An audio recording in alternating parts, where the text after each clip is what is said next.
Meus amigos, minhas amigas, um bom dia para todos nós. Que Deus, em sua infinita misericórdia, em sua paz sublime, nos envolva a todos, que sintamos aqui a presença dos amigos, dos benfeitores espirituais e que o nosso coração se conecte ao do Cristo, para que possamos recolher as sementes de renovação que a espiritualidade, que o próprio Mestre semeiam em abundância no solo de nossos corações, quando para o Evangelho nos voltamos. Antes de começar, eu gostaria de agradecer pela acolhida tão carinhosa, tão fraterna aqui nesta casa, em Coronel Fabriciano, primeira vez nesta cidade. Já são corações muito queridos ao nosso. Cada abraço que a gente pôde receber é uma força a mais a nos amparar na caminhada. Esperamos, de alguma maneira, retribuir a todo esse carinho, a toda essa generosidade, com reflexões que lhes possam ser úteis na caminhada, assim como tem sido para nós. O Evangelho tem sido, de fato, um companheiro de cada dia, o consolo de todos os momentos, a luz e a inspiração para a caminhada, e esperamos fazer com que cada coração possa sentir-se ainda mais ligado ao Evangelho do Cristo. E esse estudo aprofundado do Evangelho à luz da doutrina espírita não se aplica propriamente somente ao Evangelho ou ao Novo Testamento. O Espiritismo nos municia de recursos para analisarmos, de um modo geral, as Escrituras como um todo, porque vamos compreendendo que temos ali também tesouros imensamente valiosos naqueles livros que compõem o chamado Antigo Testamento, que são a base da revelação, como nós aprendemos na doutrina espírita, uma revelação que vem sendo desenvolvida em 3 etapas, em 3 momentos principais até aqui. A primeira revelação com Moisés, que nos traz os fundamentos da justiça divina, por meio do Decálogo, não somente Moisés, mas também toda a contribuição dos profetas. Quantas reflexões sublimes, quantas belezas não vamos encontrar, por exemplo, num livro de Isaías, aquele profeta que mais falou sobre o Messias, que mais antecipou para nós a grandeza de Jesus. 700 anos antes da vinda do Mestre, Isaías já cantava a grandeza, a renúncia, a abnegação daquele que viria a ser o Messias, daquele que é a luz do mundo e que nos acompanha, muito antes mesmo de termos consciência acerca de nós próprios, acerca da evolução em que estamos inseridos. Então temos Isaías, temos Jeremias, temos Daniel com as suas falas proféticas acerca do futuro, que depois seriam relembradas por Jesus em vários momentos. Enfim, temos toda uma riqueza que a gente precisa também analisar. O próprio Kardec, no livro A Gênese, nos convida a esse estudo, por exemplo, do livro Gênesis, com as suas metáforas, com as suas alegorias, em especial os 12, 13 primeiros capítulos do livro Gênesis, são de uma beleza assim impressionante. Por mais que a gente se debruce sobre esse livro, por mais que a gente busque meditar sobre ele, a gente sempre vai encontrando outras faces que realmente nos encantam e nos mostram como a misericórdia divina, como a luz do alto tem nos visitado desde há muito e que agora somente a gente vai tendo recursos para entender todas essas mensagens, todo esse investimento de luz em nossa trajetória espiritual que desde há séculos, milênios, vem sendo trazido para nós. Então, o Kardec orienta-nos também a expandir esse estudo para além só do Novo Testamento, a irmos a essas obras que, naturalmente, muitas vezes apresentarão maiores dificuldades, porque é um contexto muito distinto, até uma linguagem muito distinta, mas a gente vai, com o auxílio das ferramentas do Espiritismo, com o auxílio de um conhecimento também contextual, mais histórico, a gente vai conseguindo acessar o tesouro para além da forma, para além da letra. E é justamente um desses textos que nós vamos tomar por base hoje aqui para a nossa reflexão. Um dos capítulos, um trecho de um dos capítulos do livro Gênesis, que, como mencionávamos, traz nesse seu início uma metáfora muito bela sobre a criação divina. Texto esse que, ao longo dos séculos, vinha sendo entendido de maneira muito literal, e isso causou até em alguns momentos da humanidade uma certa divergência, um certo conflito entre os progressos da ciência e a visão consolidada de algumas cristalizações, digamos assim, de alguns entendimentos teológicos que tínhamos até então. À medida que a ciência foi avançando, um entendimento muito literalista do livro de Gênesis foi perdendo sentido, porque não era mais corroborado por aquilo que a ciência descobria. Isso gerou alguns problemas. Galileu, por exemplo, teve ali um problema quando propôs uma visão um pouco diferente do que o entendimento literalista que se tinha a partir da leitura do livro Gênesis, né? Aquela questão da criação das coisas, de todas as coisas em 6 dias, a questão do teocentrismo em oposição, do geocentrismo, melhor dizendo, em oposição ao heliocentrismo. Então a ciência foi abrindo para nós novos horizontes, e aqueles que se aferravam a uma leitura mais literalista foram tendo dificuldades em manter essa visão. Alguns chegaram a dizer, então esses textos, na verdade, para nada prestam, na verdade são apenas contos, são apenas histórias que foram desmentidos, digamos assim, pela ciência. Mas aí entra, por exemplo, o Espiritismo, ampliando-nos o entendimento espiritual dos textos, ajudando-nos a perceber que nós não temos ali simples historinhas, apenas contos fantasiosos, entendendo que, para além de uma visão literalista, muito superficial, muito imperfeita, nós temos ali reflexões muito profundas sobre o que é a obra divina, o processo de criação do Criador. Quando a gente vê aquela descrição, e disse Deus, né, haja luz e houve luz, ou no princípio Deus criou os céus e a terra, as águas de cima, as águas de baixo, etc. Com o Espiritismo, a gente vai conseguindo entender todos aqueles elementos que ali pareciam, assim, destoar das descobertas da ciência, mas que, à luz do entendimento espiritual, passam a fazer todo sentido. Por exemplo, o primeiro livro das Escrituras que estabelecem o monoteísmo na Terra, Gênesis, no seu primeiro capítulo, no primeiro versículo, traz a palavra Deus no plural. Bereshit bara Elohim é o início de Gênesis. No princípio, criou Deus, é a tradução no português. Mas se a gente vai no texto hebraico original, Elohim é Deus no plural, deuses. E a gente fica a se perguntar, mas como assim? O livro que estabelece o monoteísmo, no seu primeiro versículo, traz a palavra deuses no plural? Qual o sentido disso? Aí vem o Espiritismo em nos ajudando a compreender como é o processo de criação divina. Deus é a vontade onipotente, é a força criadora por excelência, mas ele atua por meio dos seus emissários.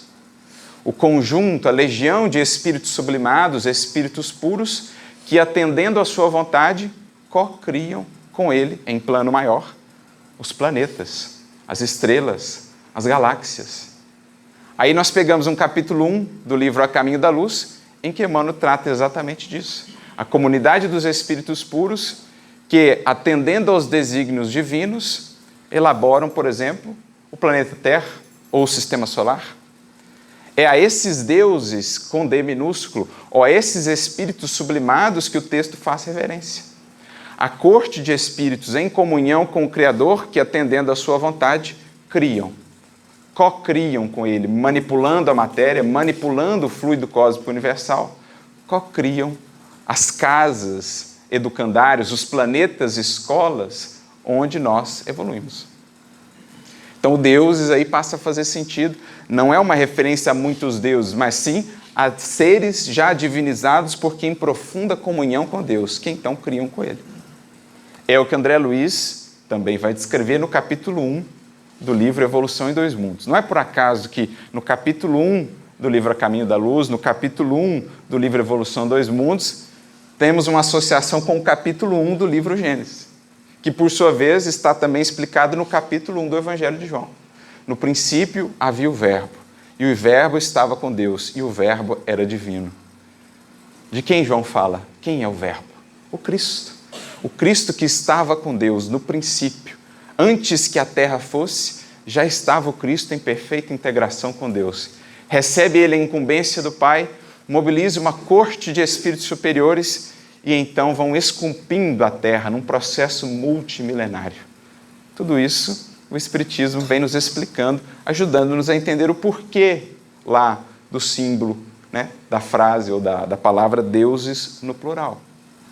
E aí ele fala, existiam as águas de baixo, as águas de cima. O que ele quer dizer com isso? Que águas eram essas que existiam antes da terra e que foram divididas, águas de cima, águas de baixo?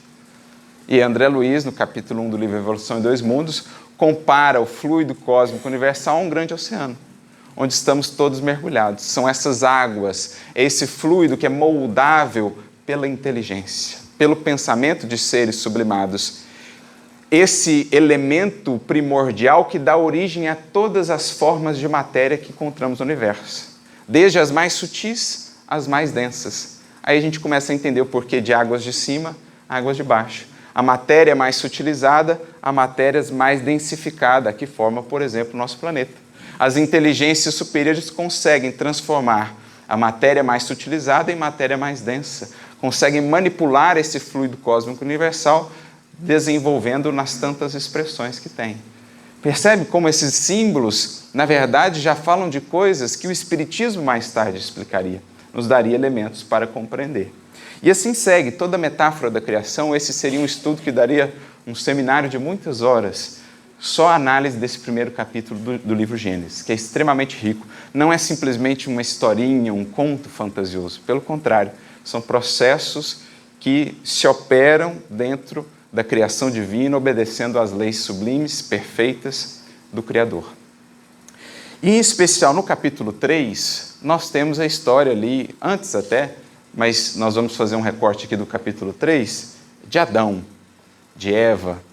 Essa história também, que entendida literalmente, já não faz mais tanto sentido para nós, à luz de todas as descobertas que fomos tendo, né? Não faria sentido, não seria nem mesmo possível, considerando numericamente, que toda a humanidade tivesse começado ali só de Adão e Eva, na data em que está ali proposto, enfim.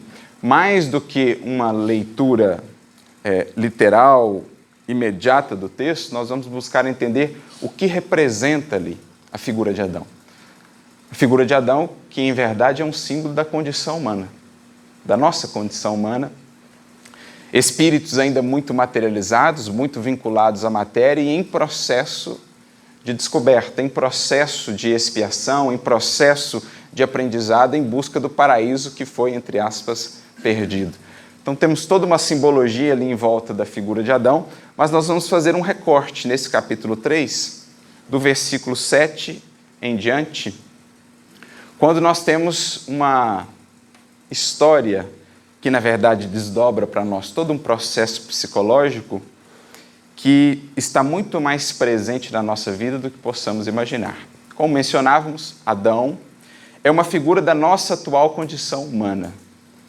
Espíritos ainda muito materializados. Inclusive, Adão vem da palavra hebraica Adamá, que significa argila, barro. Então, Adão é o espírito ainda muito vinculado ao barro da matéria. Espíritos ainda muito materializados. Paulo, para a gente ter uma ideia de quanto Paulo vinha além, na sua primeira carta aos Coríntios, ele trabalha essa ideia e ele diz assim, que há o primeiro Adão e há o último Adão. Esse último Adão em Paulo é um símbolo que faz referência ao Cristo. Então ele diz, o primeiro Adão é a alma vivente, o último Adão é espírito vivificante. Olha a profundidade desse conceito, alma vivente. Dá uma ideia de que é aquela alma, é aquela condição em que o ser ainda ele vai sendo arrastado pela vida. É uma alma vivente, é uma alma que é levada ainda pela vida. Agora, espírito vivificante já dá uma ideia de atividade, proatividade. É o espírito agora que vivifica, que conduz, que constrói a sua vida. A alma vivente é aquela que ainda muito arrastada pelas paixões, pelas circunstâncias, vai vivendo, vai empurrando a vida ou sendo por ela empurrada. Agora, o espírito vivificante não. É aquele que consciente coordena a vida. É senhor do seu destino. Atua de maneira consciente na construção do futuro, do porvir. Então, o primeiro Adão é um símbolo da nossa condição. Ainda muito imperfeitos, materializados, ainda muito sujeitos às circunstâncias, ainda muito cativos das paixões. Mas em Cristo estamos avançando para a condição de último Adão, que é o modelo acabado, que é o projeto concluído. Cristo, que é a referência. do ser em imagem e semelhança a Deus. Então Paulo já tratava dessas questões de evolução lá atrás, vendo em Adão um símbolo da nossa condição, que por meio do Evangelho avança para a condição do Cristo, que é a referência, que é o projeto, que é o alvo. Alma vivente, mas em Cristo vamos nos tornando espírito vivificante. Um espírito que fecunda a vida ao seu redor, um espírito que coordena a vida, né? que é senhor do seu destino. E aí nesse capítulo 3, nós temos uma descrição muito interessante. No versículo 7, diz que depois de comerem ali do fruto, os olhos deles, Adão e Eva, foram abertos e viram que estavam nus. E então pegaram folhas de figueira, coseram, né, costuraram e fizeram para si aventais, para esconder a sua nudez. E percebem então que o Senhor passeava pelo jardim. E buscava então Adão. Onde estás, Adão? E ele havia fugido, havia se escondido. Então ele aparece e diz: eu ouvi a tua voz pelo jardim e temi, porque estava nu, e então me escondi. E então Deus pergunta para ele: e como é que você sabia que você estava nu? Por acaso você comeu do fruto? E aí, o que Adão faz? A mulher que me destes fez eu comer.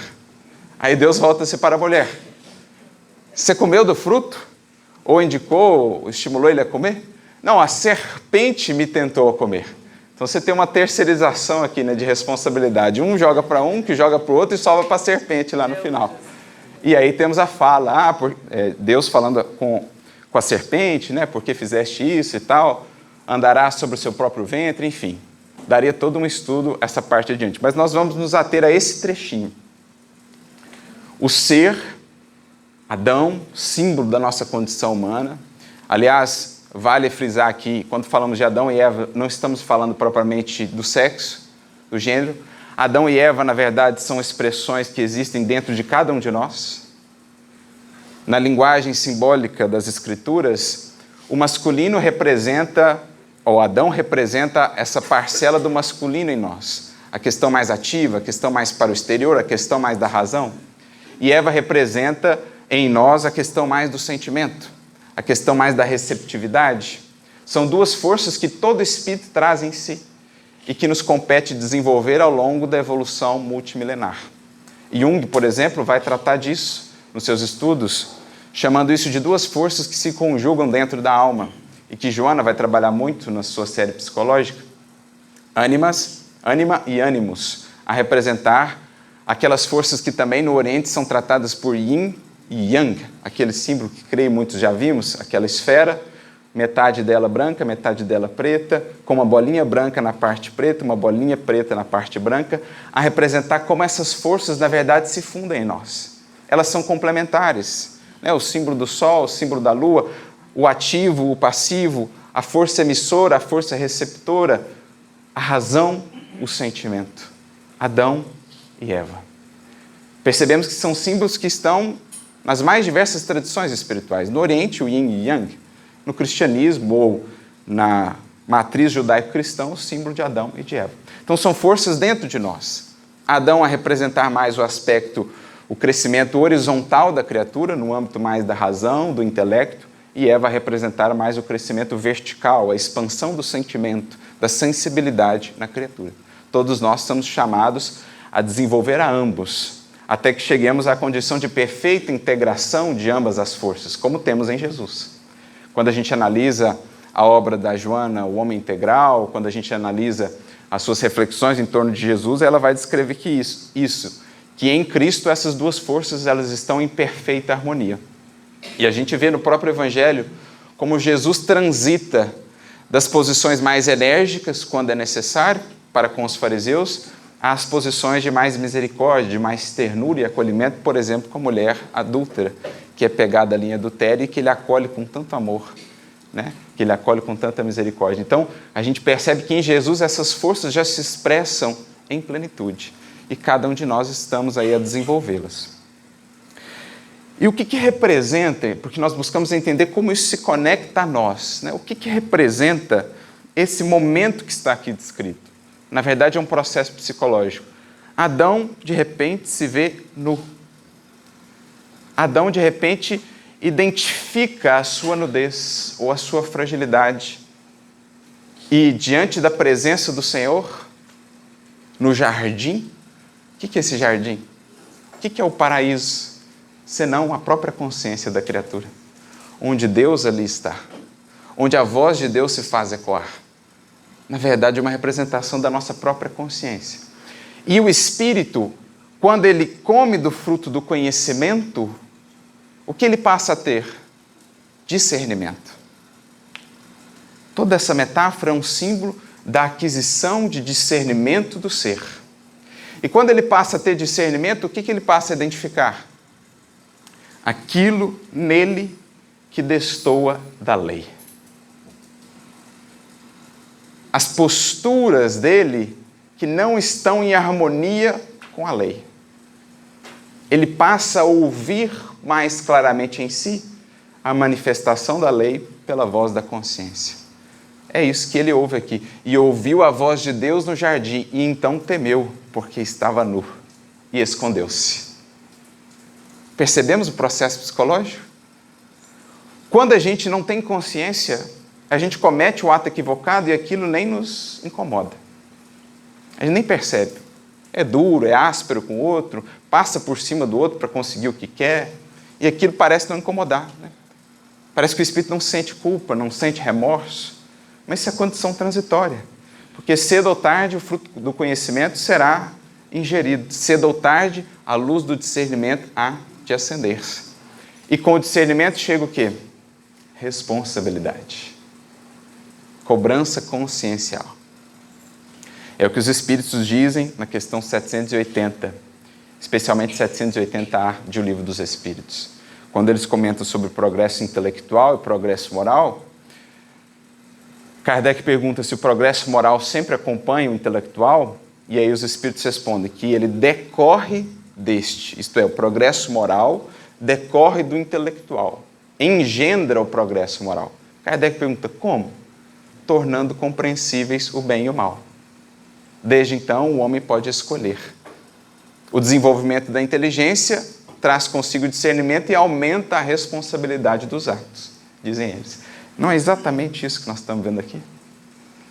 A gente come do fruto do conhecimento, o ato que antes não era visto como um problema, não era sequer identificado, agora, de repente, a gente se vê nu. De repente, a gente sente a lei divina, a consciência devassar-nos o mais íntimo, e a gente sente que não está em perfeita harmonia, que não está em paz para ser desnudado, para ser enxergado pela lei. E a gente tenta fugir, esconder-se da lei divina, fugir à voz da consciência que nos chama às contas. A gente tenta se encobrir, eles pegam as folhas de figueira, cosem e fazem um avental para tentar encobrir a nudez. Não é o que muitas vezes fazemos? Recorrendo aos farrapos do mundo para tentar esconder, de fato, as nossas fragilidades, os nossos problemas, aquilo que não queremos ver, aquilo que não queremos olhar, aquilo que tentamos esconder da consciência de nós mesmos, a gente tenta cobrir, às vezes com excesso de prazeres, às vezes com a busca deslocada por poder, por prestígio, acreditando que isso como uma anestesia poderá, digamos assim, anestesiar-nos desse contato, desse chamado de contas da consciência. Será que eu apertei aqui? Alô? Alô? Voltou. Alô? Beleza. Então a gente tenta encobrir essa nossa nudez, essa nossa fragilidade, porque sentimos-nos agora devassados pela consciência. E aí, em geral, o que a gente faz também? Como na passagem, na metáfora, terceiriza responsabilidades. Então, Deus primeiro vai aonde? Em Adão. Vai aonde? Na razão. Por que você fez isso? E aí, o que a razão faz? Né? A gente já... Onde que eu estava com a cabeça, né? A gente fala... Não, a gente joga a responsabilidade para a emoção, para o sentimento. Não, é que eu estava de cabeça quente, eu estava perturbado, etc. A razão terceiriza a responsabilidade para a emoção. E a emoção terceiriza a responsabilidade para quem? Para a influência exterior, a serpente. Porque o que é a serpente? Obviamente aqui não é um animal, a serpente é um símbolo daquelas inteligências muito horizontalizadas ainda. Olha que interessante, a serpente anda sobre o próprio ventre. A serpente, ela caminha colada à terra. Ora, o que é isso? Colada à terra. É a inteligência que está ainda inteiramente vinculada à materialidade. Ela só tem horizontalidade, é só intelecto, é inteligência, mas sentimento, verticalidade, quase nada. São as inteligências que ainda nos influenciam a materialidade, que ainda nos influenciam as paixões. Esse é o símbolo da serpente. Influências externas, também internas, que ainda querem nos manter vinculadas excessivamente à terra, ao terra-terra, à matéria. Então a gente vai fazendo internamente um processo de terceirização. Sempre vamos racionalizando, sempre vamos tentando justificar as nossas quedas. A razão cria ali toda uma argumentação dizendo, não, é porque eu não estava com a emoção, não estava com o sentimento muito bem naquele dia. Aí o sentimento projeta, não, mas é porque o outro fez isso comigo. Não, porque a influência, o obsessor, ou sei lá o que, a circunstância é que me levou a fazer isso. O ser ainda não assume para si a responsabilidade de que já é detentor pelo conhecimento que já alcançou. Então a gente percebe que de uma historinha aparentemente sem sentido, de um conto para muitos, nós temos o estudo de um profundo processo psicológico que se opera em nós, dia a dia. Os processos de fuga que muitas vezes temos alimentado, temos realizado em encarnações sem conta, tentando esconder-nos do chamado consciencial, cobrir-nos com os farrapos do mundo, as ilusões do mundo, para esconder essa nossa nudez, que não queremos ver, com a qual não queremos lidar. Acontece que esse processo de fuga, nem sempre ele se manifesta das maneiras mais tradicionais, digamos assim, ou das maneiras que mais imaginaríamos ser esse processo de fuga. Porque quando a gente pensa em fuga, né, porque a vida convida-nos ao trabalho, a vida convida-nos ao progresso, a vida traz-nos os chamamentos de evolução. Quando a gente pensa em fuga, a gente pensa naquele que foge ao trabalho, naquele que foge às realizações, naquele que busca a falsa tranquilidade, o falso repouso, a acomodação nas coisas do mundo. Geralmente, quando a gente fala de fuga, a gente pensa nesses termos. Mas a gente vai ver que muitas vezes essa fuga do processo consciencial de amadurecimento, ela se manifesta assim, de maneiras insidiosas, em que não parecem ser fugas, mas que na verdade o são. Às vezes são fugas muito movimentadas, são fugas muito ativas, que passam uma ideia de que não há ali uma fuga, mas que em verdade há. E para ilustrar isso, nós trouxemos alguns exemplos. A literatura espírita nos enriquece, digamos assim, com a aplicação prática desses conceitos que a gente vai extraindo. E o primeiro desses exemplos, um exemplo de fuga, mas uma fuga que não parece ser, para a gente ter o cuidado também de identificar, está no livro No Mundo Maior. O livro No Mundo Maior é uma preciosidade, em especial nos capítulos 3 e 4, quando André Luiz está acompanhando o benfeitor Calderaro. Eles vão atender um caso de obsessão grave, e ali Calderaro vai apresentar um dos conceitos mais importantes que o Espiritismo nos descortina e que depois a própria ciência foi alcançando. A ideia de um cérebro triuno, ou de 3 condições, né, digamos assim, 3 degraus, 3 graus no nosso cérebro. A ciência, mais recentemente, foi chegando a essas conclusões. Até há algum tempo, Décio, Ivênia e Sérgio Lopes lançaram um livro falando sobre essa questão do cérebro triuno, comparando o que André Luiz havia trazido muitos anos antes com o que a ciência foi descobrindo depois. Essa divisão do cérebro em 3 escalas, digamos assim, que se manifestam em partes específicas do cérebro também, né? Claro que o cérebro é só um instrumento da mente, mas essas 3 dimensões, digamos assim, da mente ou da casa mental, como o Calderaro vai dizer, elas se manifestam em partes específicas do cérebro. Aquela mais voltada aos instintos primários, aos hábitos e aos automatismos, que é o porão da casa mental, mais vinculado a essa parte basal aqui do nosso cérebro. O córtex, aquela parte mais relativa ao momento presente, né? À consciência, ao momento atual do ser, onde ali estão o esforço, a vontade e tudo mais. Então, o córtex, essa parte mais central aqui do cérebro, e os lobos frontais a representarem o superconsciente, né? O que há a ser descoberto, o que há a ser desenvolvido, a nossa conexão com o mais alto, o superconsciente, a representar esse andar superior da casa mental, os lobos frontais que aqui estão. Então, o Calderaro desenvolve com André toda essa conceituação da casa mental, mostrando como que, em verdade, a evolução, o passar do tempo, também se dá dentro de nós. Porque não é só o tempo que passa por nós, nós passamos por ele. E, na verdade, especialmente por dentro de nós é que vai se processando essa evolução. Porque ele diz, são 3 os andares. O andar mais basal, onde estão os hábitos, os automatismos, ou seja, o nosso passado, o subconsciente, os arquivos do espírito, o que já foi vivido, o que já foi consolidado, ou o piso evolutivo que ele já alcançou, a sua terra, digamos. Depois temos o andar térreo, digamos assim, ou o andar intermediário, que seria o plano consciente, o nosso presente, onde estão o esforço e a vontade, onde mais propriamente operamos agora.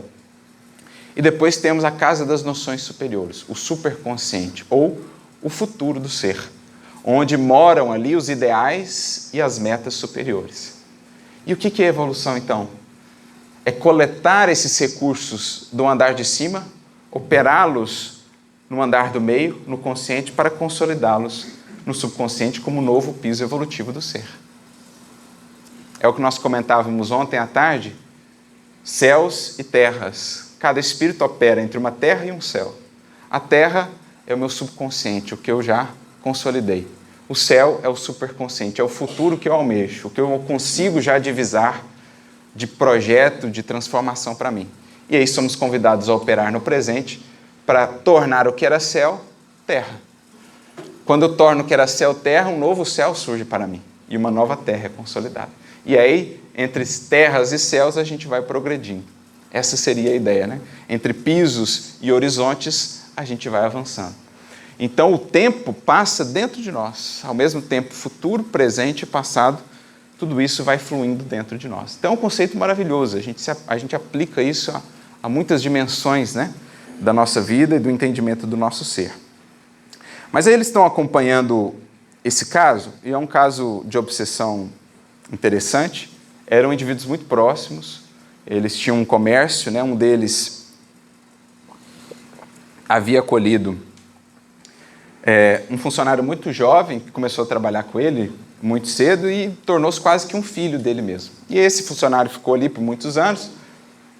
Quando ele cresceu, ele meio que pediu maior participação, digamos, ali no comércio e tal, e eles entraram numa desavença, e o mais novo acabou assassinando aquele que era uma espécie de pai adotivo, em decorrência dessas divergências. E aí, ele consegue escapar à justiça divina. Perdão, à justiça dos homens. A divina ninguém sabe. A justiça dos homens. Ele consegue criar ali uma encenação, digamos, né, de que foi um assalto que aconteceu, que ninguém conseguiu achar quem foi o autor, etc., e ele acaba escapando à justiça dos homens. Só que, como falávamos, da justiça divina manifesta na consciência, ninguém escapa. Ele, como na metáfora aqui, começou a perceber que Deus passeava pelo jardim. E como Adão, ele tentou então de todo modo cobrir-se e esconder-se dessa voz que no jardim perguntava: onde estás? Por que foges à minha presença? Então o que ele começa a fazer nesse processo? Por isso que falávamos, nem sempre a fuga é a inação, é o ócio, é a inércia. Às vezes a fuga da consciência, dos chamados conscienciais em nossa vida, manifesta-se por meio da ação excessiva, da ação não pensada, da ação sem verdadeira intenção de crescimento ou de progresso. Então ele, tentando esconder-se, começa a trabalhar excessivamente e triunfa materialmente. constrói ali uma pequena fortuna. Trabalhava até o esgotamento do corpo. Chegava em casa cansado, dormia, e aí os conflitos. À noite, pesadelos, começa a ter transtornos psíquicos, porque também a vítima se vinculava a ele agora como obsessor. Então eles chegam para atender o caso quando ele já está hospitalizado, em decorrência de todos os distúrbios acumulados no tempo, vários anos fugindo não só da justiça dos homens, mas especialmente de si, do chamado da consciência. Uma hora o corpo não aguentou os impactos emocionais de todo aquele processo, porque não nos enganemos, essa fuga custa muito ao espírito. A manutenção de uma imagem, a alimentação de uma aparência, de uma ilusão, custa muito ao espírito. Porque, na verdade, representa a ele uma desconexão momentânea da fonte da vida, do contato com o Criador. E mais cedo ou mais tarde se esgota essa energia residual. Eu gosto de uma imagem que uma vez eu vi um pastor comentando. Essa nossa desconexão de Deus, quando nos afastamos voluntariamente da lei e dela buscamos viver afastados, ela é igual um ventilador. Você desliga o ventilador, ele continua girando por um tempo, mas chega uma hora que acaba aquela força. Chega uma hora que acaba aquela energia. Então ele tentou, quanto deu, seguir girando, desconectado da fonte, mas uma hora o espírito se exaure. Por isso nenhum espírito permanecerá indefinidamente nos caminhos da sombra, nos caminhos do mal, porque não consegue se sustentar. Pode demorar séculos. O Gregório do Livro de Libertação estava 7 séculos operando nas trevas, operando nas sombras. Mas, o André Luiz faz questão de destacar, o seu espírito começava a se entediar do mal. E a mãe, que nunca dormiu, que sempre o acompanhou, pacientemente esperando por 7 séculos, começou a sentir o espírito do filho, começava a abrir-se a mudança. Ele não estava conseguindo mais manter a muralha que ele construiu. As brechas, as rachaduras começavam a aparecer e era hora de aplicar ali o esforço para romper tudo aquilo. E a gente vê como termina a obra. Na hora que ele tem aquele encontro com a mãe, na hora que vem aquele raio de amor, toda aquela fortaleza desaba, igual esses processos de demolição que a gente vê na internet, né? Pum, vem tudo aquilo ao chão. E ele fica igual uma criança. Ela tem que levar ele no colo. Porque desmonta. Ele não aguentava mais manter tudo aquilo. É pesado demais para o espírito. Então, o personagem aqui da nossa história, ele foi tentando manter aquilo, tentando encobrir aquilo com excesso de trabalho, porque ele ocupava a mente de alguma maneira, mas o conflito ali estava, também a influência perniciosa do obsessor. Chegou uma hora, o corpo entrou em caos orgânico e ele foi hospitalizado. E é aí que o André Luiz e o Calderaro vão analisar o caso. E aí olha só o que o Calderaro diz para o André Luiz. A mente criminosa, assediada pela presença invariável da vítima, a perturbar-lhe a memória, passou a fixar-se na região intermediária do cérebro, porque a dor do remorso não lhe permitia fácil acesso à esfera superior do organismo perispirítico, onde os princípios mais nobres do ser erguem o santuário de manifestações da consciência divina. Então ele não conseguia mais permanecer ou acessar a faixa superior. Ele fugia a todo custo da presença divina no jardim consciencial, como Adão. Ele buscava esconder-se, não conseguia acessar e, por isso, não conseguia aurir recursos novos de manutenção, não conseguia aliviar toda a pressão interna, porque é por meio desse contato diário, gente, que a gente se mantém no mundo. Se a gente não orar, se a gente não buscar, estudar, sintonizar com o alto, daqui a pouco a gente está completamente exaurido. Não se mantém a vida assim. A gente entra em estado de perturbação, até de desequilíbrio físico. Como ele não estava conseguindo mais essa visita, esse contato com o mais alto, com o divino, ele começa a adoecer. E aí, primeiro, ele estaciona na região intermediária, que é a zona motora. Ele começa a entrar em ação. Agir, fazer, para não querer pensar, para não ter tempo de pensar. E quantas vezes na nossa vida não é assim? A gente não entra numa fazeção, como diz um amigo, que é muito pouco ação efetiva e edificante. A gente entra num ativismo e a gente está lá inquieto, impaciente, angustiado, sofrido, não sabe por quê. A gente entra naquela condição de Marta. Marta, Marta, por que você está inquieta por tanta coisa? Porque você está só fazendo, você está preocupada só em fazer, você esqueceu do que é mais essencial. O que você está buscando? Você está fazendo para quê? Por quê? Para onde você está indo? Que buscais? Ele queria a todo custo esquecer essas perguntas fundamentais, indagações essenciais da vida, porque ele queria ocultar-se nesse excesso de ação. Então, primeiro, ele estaciona nessa zona intermediária. A presença da vítima, né? A todo momento lhe lembrava do ato cometido, mas não era nem tanto a presença da vítima que incomodava, na verdade era o chamado consciencial, que a vítima só fazia aflorar cada vez mais. Que é aquele símbolo também que está dito lá no Gênesis, né? Quando da passagem de Caim e de Abel, diz que o sangue de Abel gritava por si, né? Ecoava, chegava até Deus. Na verdade é isso. O nosso desvio da lei, ele ecoa, ele grita, ele é retumbante e ele chama a todo momento a consciência em nós. É o que se passava com ele. Então, aterrorizado pelas recordações, transia o irreprimível pavor em face dos juízos conscienciais. Irreprimível pavor.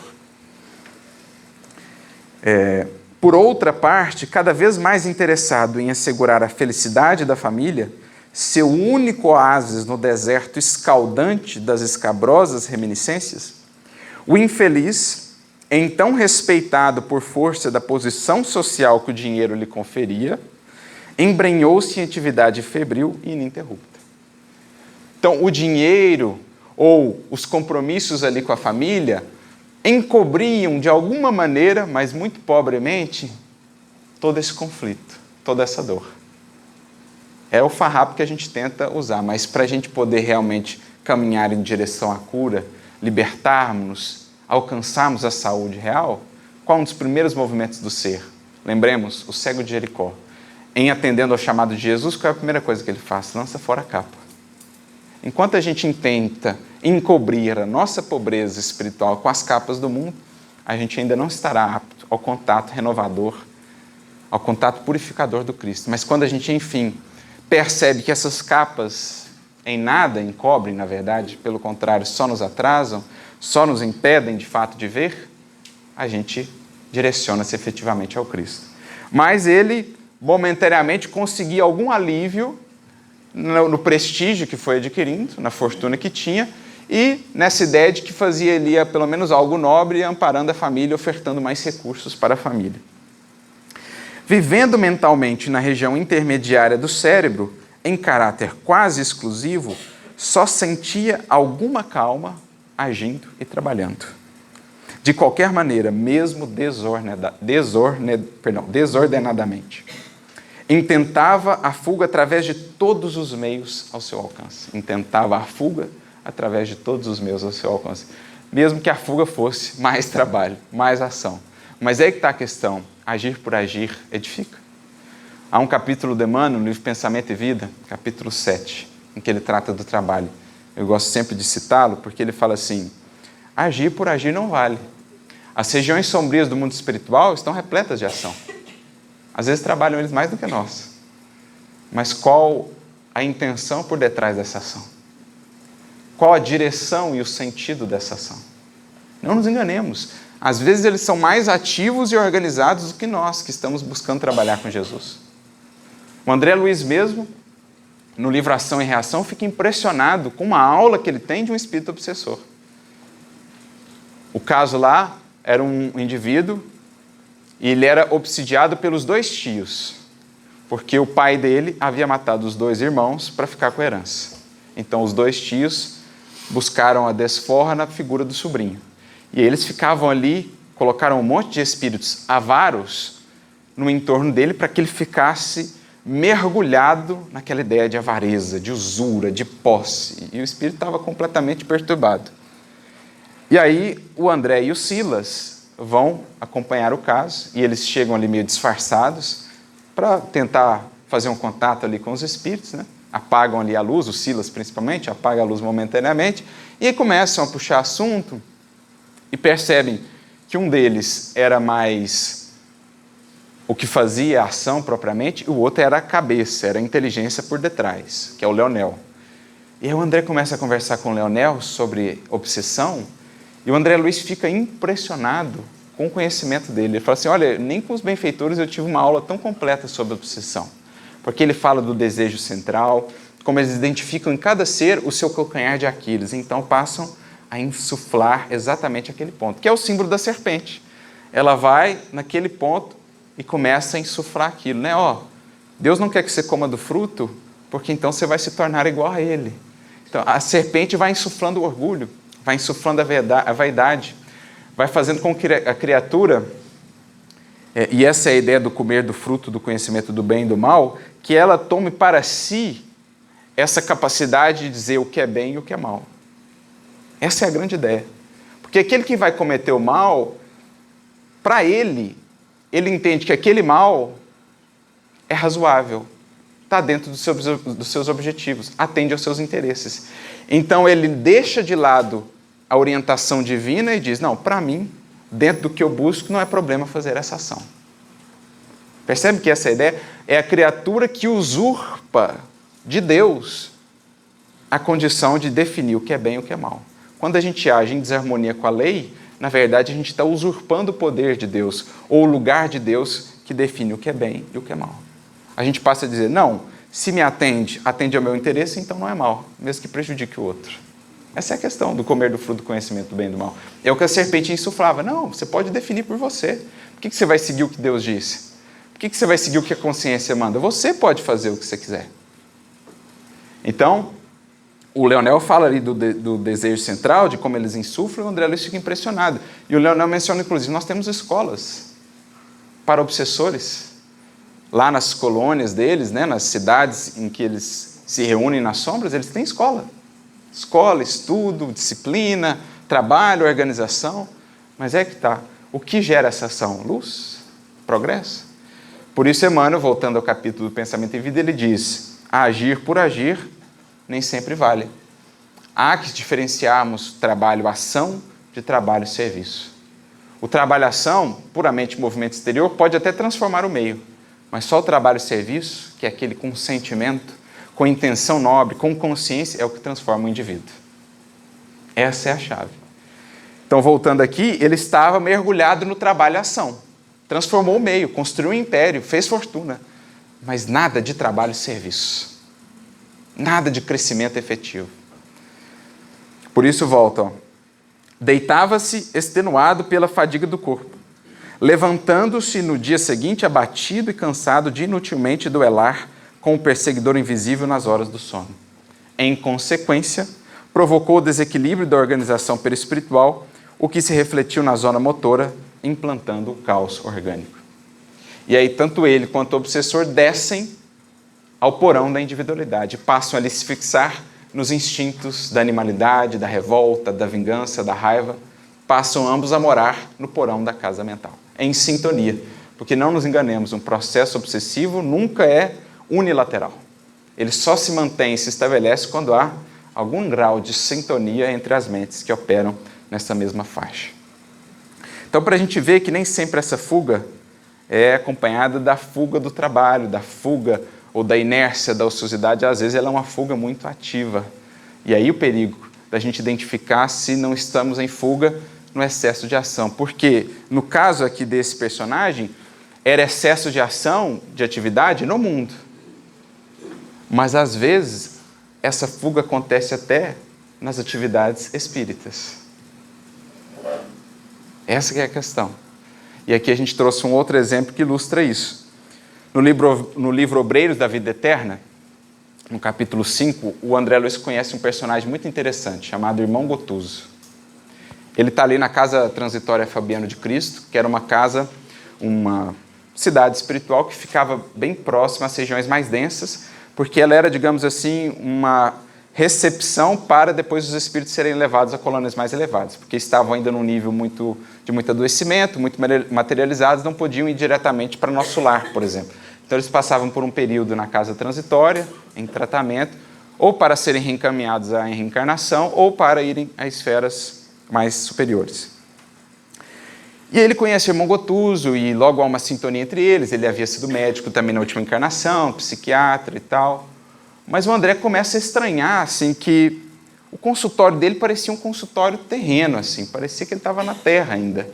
Quando ele tirava férias, ele não ia a esferas mais elevadas para estudar, para enriquecer, ele passava as férias na Terra mesmo. Ele gostava de visitar ainda as paisagens terrestres e tal. O André começa a estranhar, né? Perguntando, por que você não vai para o nosso lar? Por que você não vai lá para as escolas mais elevadas e tal, aprender mais? E ele ficava ali, já estava ali há muitos anos, né, nessa condição. E aparentemente era um trabalho muito meritório. Ele era muito dedicado com os pacientes e tal, que ali chegavam. Mas o André fica ali com aquela pulguinha atrás da orelha. Mais adiante, no capítulo 9 da obra, eles recebem uma visita de esferas superiores. E aí, para que o espírito se manifestasse ali, foi necessária até a utilização de uma médium no mundo espiritual. Dado a diferença de sintonia, de vibração, foi preciso uma médium para a manifestação desse espírito. E esse espírito era a mãe de Gotuso, aquela que havia sido mãe em encarnação pretérita do Gotuso. E ela diz assim, olha, eu compareço aqui não somente como sua mãe, mas como sua irmã, filha de Deus, etc. E ela dá um baita puxão de orelha em Gotuso. Por quê? Vamos ver o que ela diz. Desprenda-se. Primeiro ela diz assim, Gotuso, serei breve, meu filho. Antes de adverti-lo, já roguei ao Senhor que o abençoe, que o inspire, e ouça desapaixonadamente a palavra de mãe e velha amiga. Desprenda-se das ideias antigas para compreender melhor. As concepções inferiores de nosso eu também se cristalizam, impedindo a penetração da luz em nosso campo interno. E ela começa, escute, meu filho, como pode menosprezar a santa oportunidade de elevação? Como pode permanecer em repouso perante as necessidades primordiais do espírito? Gotuso era um trabalhador incansável na casa transitória. Mas chega a mãe e fala assim, como você pode permanecer em repouso? Por quê? Trabalhação, trabalho exterior. Mas no fundo ele estava em processo de fuga. Por quê? Ele ainda não havia perdoado a esposa que adquirira novas núpcias, ele ainda tinha pendências com a família que havia ficado no plano material, ele ainda trazia ressentimentos e mágoas, mas colocava tudo isso à parte e fugia por meio da ação, no caso a ação espírita. Serviço no bem, mas que era fuga. No caso do personagem do maior era trabalho no mundo. Agora aqui é serviço no bem, mas ainda assim fuga.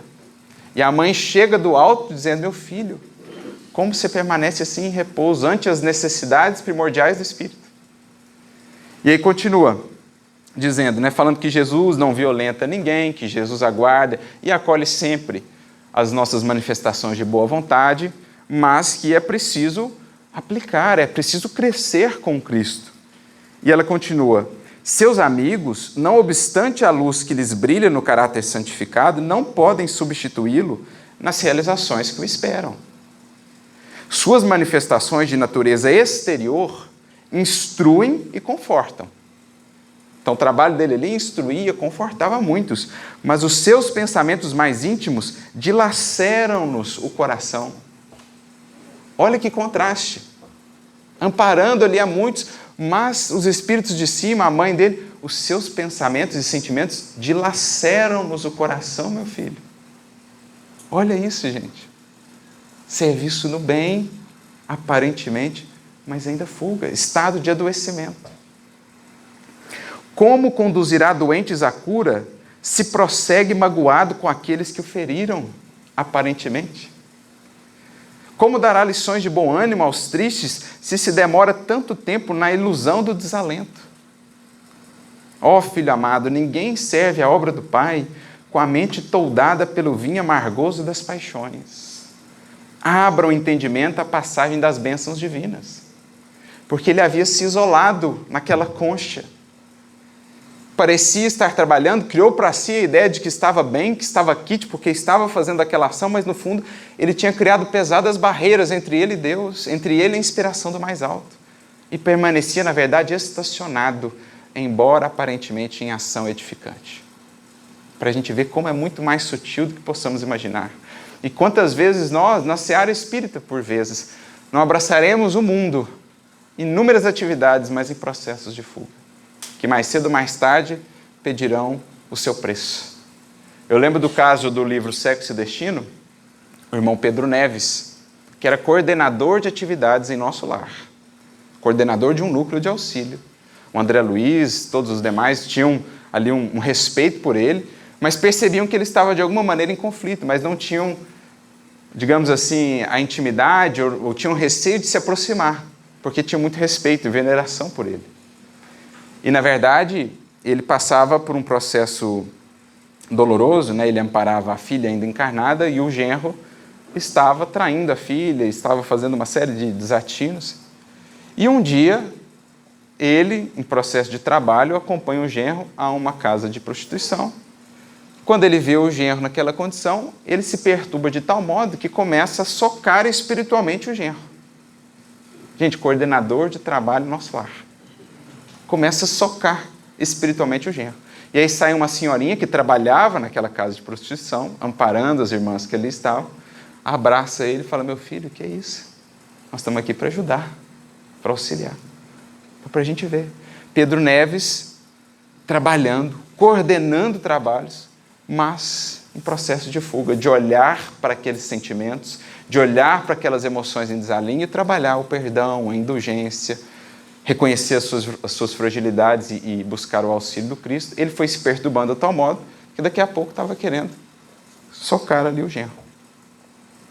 Gotuso em condições aqui similares.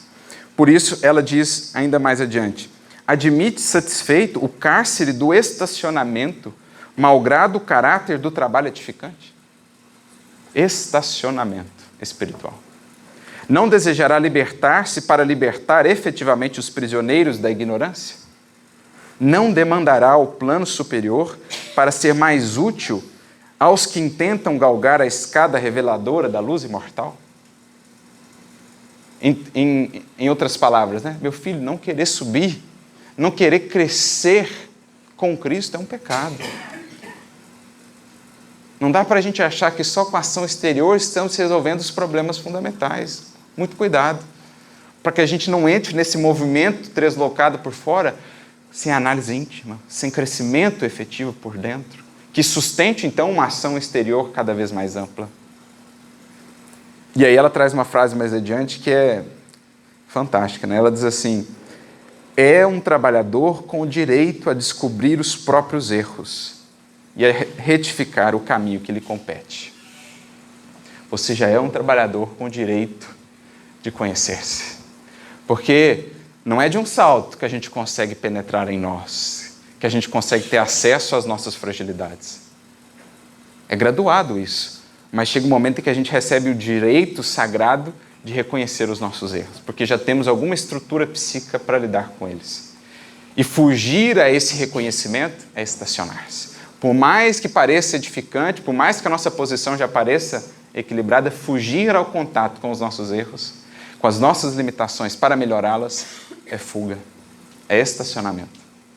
Por isso Paulo dizia: quando sou fraco, então sou forte. Quando realmente me desnudo perante a lei, mostrando-me, reconhecendo-me tal qual sou, abro mão lá das folhas de figueira com que intento encobrir-me, quando me mostro para Deus, reconhecendo as minhas imperfeições, então eu estou a caminho da verdadeira fortaleza, do verdadeiro crescimento. Então, para a gente ver que essa fuga, às vezes, se mascara. E o cuidado que precisamos ter para que o nosso trabalho com Jesus não só transforme o meio e beneficie outras vidas, mas também nos eleve e nos capacite para sermos com Ele cada vez mais melhores instrumentos. Que busquemos a presença divina de maneira cada vez mais aberta, mais humilde, desnudando-nos perante o Criador, porque Ele, em sua misericórdia, há de nos ajudar a identificar ainda o que mudar, como avançar para sermos mais úteis às suas mãos, para sermos mais úteis ao coração de Jesus. A todos, então, muita luz nessa caminhada e que, nesse jardim da consciência, o contato com o divino se faça cada vez mais aberto, cada vez mais profundo, para que, então, por meio de nós, o céu construído por dentro possa também espraiar-se, formando o reino dos céus para outras vidas e para o mundo. Jesus abençoe a todos, muita luz e muita paz.